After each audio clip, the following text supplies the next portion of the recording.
मतलब GSTR 1A से आप ये नहीं कर सकते कि कुछ बिल आपने क्या किया, चलो यार आज एक काम करते हैं 10 बिल चढ़ा देते हैं।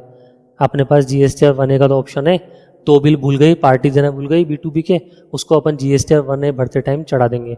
और आपने उनको चढ़ा दिया और सोचा ठीक है साहब 3B भरने से पहले पहले हमने ये काम कर दिया।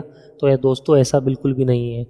अगर आपने ऐसा कर दिया तो ये सेम वही होगा कि आपने अपनी GSTR 1 उन 2 बिलों के लिए लेट फाइल की है, ठीक है। तो उसका जो इनपुट मिलेगा सामने वाली पार्टी को 2B में, वो उसको नेक्स्ट मंथ रिसीव होगा। शो तो हो जाएगा लेकिन नेक्स्ट मंथ रिसीव होगा। तो अगर आप ये गलत फहमी पाल के बैठे हैं कि हम ऐसा भी कुछ कर सकते हैं, तो ऐसा बिल्कुल भी नहीं कर सकते।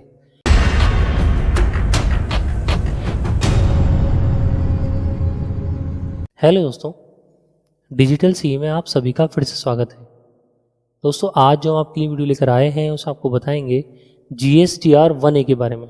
तो चलिए शुरू करते हैं हमारा वीडियो। सबसे पहले हम बात करते हैं कि GSTR 1A है क्या।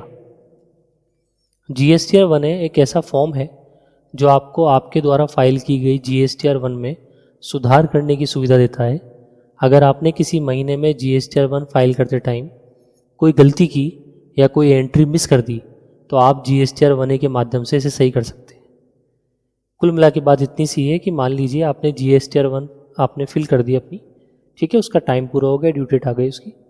अब आपके पास ऑप्शन आएगा 3B भरने से पहले पहले कि आपने जो GSTR 1 जिस महीने की थी, मान लीजिए जुलाई 2024 में आपने कोई GSTR 1 फाइल कर दी।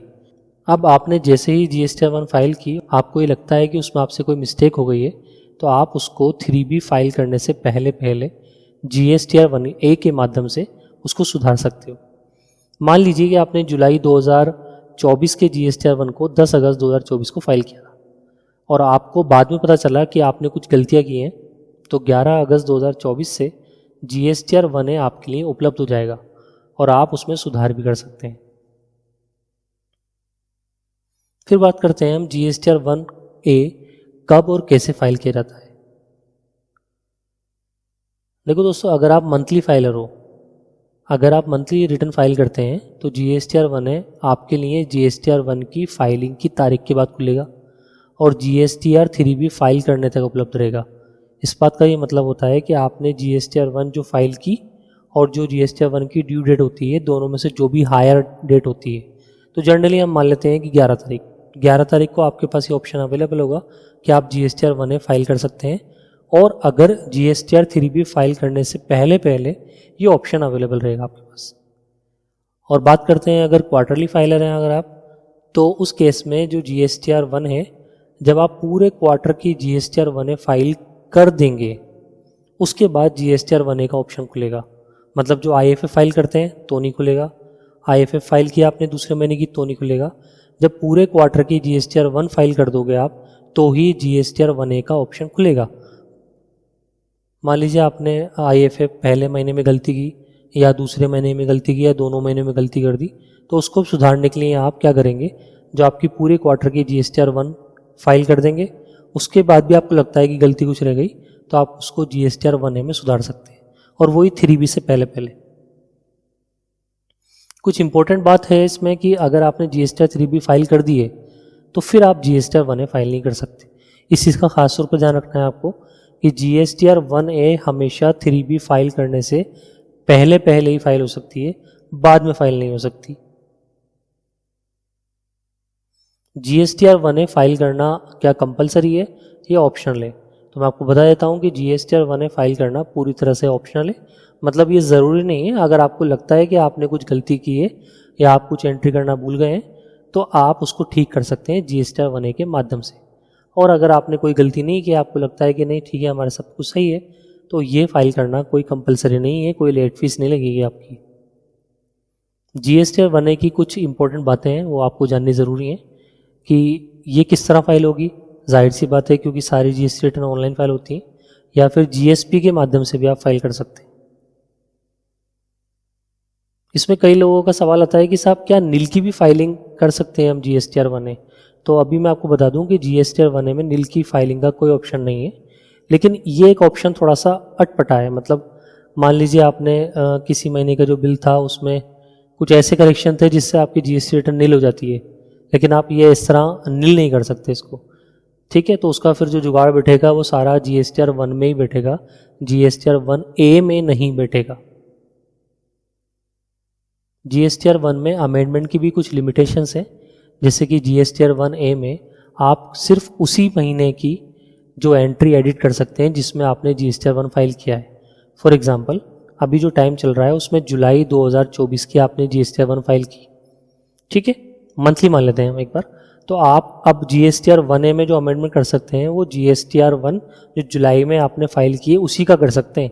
आप ही चाहें कि साहब मैं जून का भी इसी में कर दूं और उससे पहले का भी इसमें कर दूं, तो ऐसा नहीं कर सकते। अगर आपको उन चीज़ों का भी अमेंडमेंट करना है तो आपको वो नेक्स्ट मंथ की GSTR 1 में ही करना पड़ेगा।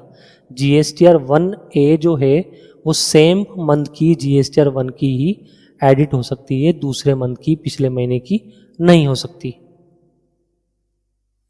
कुछ कॉमन मिस्टेक्स हैं इसकी, और कुछ इसको भरते टाइम कुछ आपको कुछ चीज़ें ध्यान रखनी है, कुछ प्रिकॉशंस रखने हैं। अगर मान लीजिए आपने GSTR 1 में कोई एंट्री सेव कर दी और उसको आप फाइल करना भूल गए, तो जब आप GSTR 3 भी फाइल करोगे ना तो उस टाइम आपको एरर दे देगा। तो इसलिए ध्यान रखना, या तो एंट्री डिलीट मारो सारी उसकी, या फिर उसको सेव कर दिया ना, अगर मतलब फाइल नहीं की और सेव कर दिया तो भी दिक्कत है। GSTR 1 है, अगर आपने सेव की है तो फिर फाइल कीजिए, और अगर आपको उसको फाइल नहीं करना तो सेव से भी उसको डिलीट कर दीजिए, वरना आपको GSTR 3 भी भरते टाइम वो एरर दे देगा। दूसरी बात कि जो डेबिट क्रेडिट नोट्स हैं उसकी आपको एंट्री करने की वो इजाज़त देता है, मतलब GSTR 1A में आप डेबिट नोट क्रेडिट नोट की डिटेल्स जोड़ सकते हैं आसानी से। लेकिन इसमें एक खास बात यह है कि आप भले ही डेबिट नोट क्रेडिट नोट की एंट्री तो जोड़ सकते हैं, लेकिन कभी भी आप सामने वाली पार्टी का GST नंबर चेंज नहीं कर सकते। तो इस चीज़ का आपको खास तौर पर ध्यान रखना है। अगर मान लीजिए आपसे कोई ऐसी मिस्टेक होती है जिसमें आपने बिल का अमाउंट कोई चेंज करना था, बिल का नंबर चेंज करना था, बिल की तारीख चेंज करनी थी, टैक्स का अमाउंट चेंज करना था, तो वो सारे काम आप इसमें चेंज कर सकते हैं। GSTR 1 की गलती GSTR 1A से सुधार सकते हैं। लेकिन अगर मान लीजिए GST नंबर ही आपने किसी गलत पार्टी का डाल दिया था GSTR 1 भरते टाइम, तो आप उस गलती को GSTR 1A से कभी भी सुधार नहीं सकते। इस चीज़ का खास तौर पर ध्यान रखना है कि GST नंबर आप कभी भी चेंज नहीं कर सकते। अगर आपको ऐसा कुछ करना है, सेटलमेंट करना पड़ता है GSTR 1 में अगले मंथ की, उसी के साथ आपको वो सेटलमेंट करना पड़ेगा। इसकी इजाज़त GSTR 1A आपको नहीं देगी। प्रैक्टिकल सिनारियो क्या है और कुछ फैक्ट्स क्या हैं वो आपको बता देता हूँ। कि मान लीजिए आपने जुलाई 2024 और अगस्त 2024 महीने की IFF के ज़रिए कोई डिटेल फाइल की थी, ठीक है, तो आप उसी क्वार्टर के GSTR 1 में उस डिटेल को एडिट कर सकते हैं। ये बात मैंने पहले भी आपको बता दी थी। दूसरी मैं आपको बात बताता हूँ कि अमेंडमेंट की इसकी कुछ लिमिटेशंस होती हैं कि अगर मान लीजिए आप ही सोचते हैं साहब 3B भरने से पहले पहले GSTR 1A भर सकते हैं, तो क्या इसको बार बार रिवाइज किया जा सकता है? नहीं।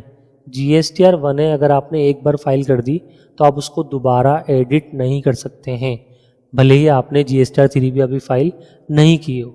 इसके अलावा जो इसमें एक बहुत बड़ी बात है वो उसकी जो इम्पोर्टेंट चीज़ है, कई लोगों के दिमाग में ये है कि सर मान लीजिए मैंने GSTR 1 अपनी जुलाई 2024 की फाइल कर दी थी 10 अगस्त को या 11 अगस्त को, ठीक है। अब मैंने उसमें जो कुछ रिकॉर्ड थे, मान लीजिए मेरे कुछ पार्टी थी GST नंबर वाली, B2B बिल थे, उसके जो रिकॉर्ड थे वो चढ़ाना भूल गया था, ठीक है, कोई बात नहीं, आप भूल गए थे, आप GSTR 1 में उस रिकॉर्ड को दिखा सकते हैं। उस महीने के थे, दिखा दिया। अब आप लोगों के दिमाग में एक सवाल आ रहा होगा, सर इससे तो हमें फ़ायदा ही हो जाएगा कि जो रिकॉर्ड हम चढ़ाना भूल जाते थे और सामने वाली पार्टी के 2B में वो शो नहीं होते थे टाइम से, तो ऐसा करने से क्या GSTR 1A फाइल करने से वो 2B के जो रिकॉर्ड्स हैं क्या उसमें भी भूली हुई एंट्री भी आ सकती है? तो ध्यान रखना, वो एंट्री वो शो तो कर देगा, सामने वाली पार्टी को जो इनपुट मिलना है वो आपको अगले महीने ही इनपुट मिलेगा। मतलब GSTR 1A से आप ये नहीं कर सकते कि कुछ बिल आपने क्या किया, चलो यार आज एक काम करते हैं 10 बिल चढ़ा देते हैं, अपने पास GSTR 1A का तो ऑप्शन है, 2 बिल भूल गई, पार्टी देना भूल गई B2B के, उसको अपन GSTR 1A भरते टाइम चढ़ा देंगे, और आपने उनको चढ़ा दिया और सोचा ठीक है साहब 3B भरने से पहले पहले हमने ये काम कर दिया। तो ये दोस्तों ऐसा बिल्कुल भी नहीं है। अगर आपने ऐसा कर दिया तो ये सेम वही होगा कि आपने अपनी GSTR 1 उन 2 बिलों के लिए लेट फाइल की है, ठीक है। तो उसका जो इनपुट मिलेगा सामने वाली पार्टी को 2B में, वो उसको नेक्स्ट मंथ रिसीव होगा, शो तो हो जाएगा लेकिन नेक्स्ट मंथ रिसीव होगा। तो अगर आप ये गलतफहमी पाल के बैठे हैं कि हम ऐसा भी कुछ कर सकते हैं, तो ऐसा बिल्कुल भी नहीं कर सकते। फिर हम आगे बढ़ते हैं इसमें कि तरीका है दिखाने का। आपको दिख रहा होगा GSTR1 आपने फाइल की, फाइल करने के बाद आपके पास ये ऑप्शन पहले तब तक एक्टिव नहीं होगा जब तक ये फाइल नहीं होगी। अगर ये फाइल हो गई तो ये ऑप्शन है ये एक्टिव हो जाएगा। एक्टिव हो गया, इसको सेम क्लिक करेंगे। क्लिक करने के बाद इसके सारे फंक्शंस वैसे ही खुलते हैं जैसे कि नॉर्मल GSTR1 के होते हैं। जो भी आप नॉर्मल GSTR1 में जो भी चीज़ आती हैं, सारे जो भी 15 जो हमारी टेबल्स आती हैं सारी वैसी की वैसी आएंगी। आप जिसमें भी जो करेक्शन करना चाहते हैं वो सारे करेक्शन आप कर सकते हैं आसानी से, सिवाय आप GST नंबर चेंज नहीं कर सकते। बस उसके अलावा आप सब कुछ चीज़ें चेंज कर सकते हैं। ठीक है, फिर आप यहाँ से अमेंडेड रिकॉर्ड में भी जाके अगर मान लीजिए उस महीने में कुछ चेंज करना था तो वो भी कर सकते हैं। और जनरेट समरी करके ये सेम उसी तरह फाइल होती है जैसे कि GSTR1 फाइल होती है। ठीक है, कोई भी इसमें और कुछ नया नहीं है, सिर्फ आपकी जो गलतियां हैं उसको आप सुधार सकते हो और इसमें कोई बहुत बड़ा इशू नहीं होता है। तो दोस्तों, अगर आपके मन में GSTR1 से रिलेटेड अभी भी कोई सवाल है तो आप हमें कमेंट करके बता सकते हैं। Thank you, thanks for watching.